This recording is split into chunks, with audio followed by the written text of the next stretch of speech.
quickly as possible. And on infrastructure, the latest compromise, you said earlier today the president needs to see more details. What details does he need to see? Was he not able to take a look at the package this weekend? And one of the issues you've obviously raised are pay-fors. So gas tax aside, that being a non-starter, what pay-fors would the White House be open to? Specifically, some have raised potentially using leftover CARES funds or funds from the December COVID package.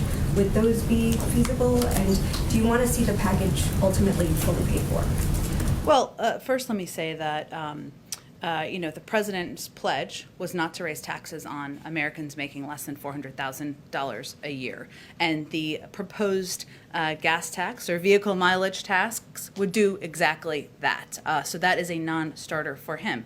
I'd also note, for the mathematicians in the room, that only raises $40 billion, which is a fraction of what this proposal would cost.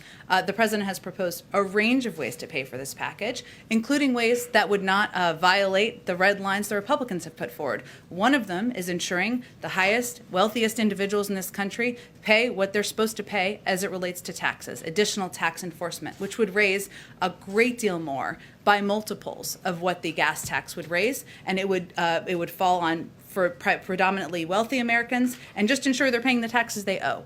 So that is an area where we feel there should be an opportunity to move forward. And as it relates to details, of course there needs to be ongoing discussion. There will be over the coming days. Rapidly, I expect to have conversations this afternoon, tomorrow. We'll read those out as those happen, provide information to all of you, and we're eager to get those continued. Is the White House open to using those leftover funds to fund the ultimate bill?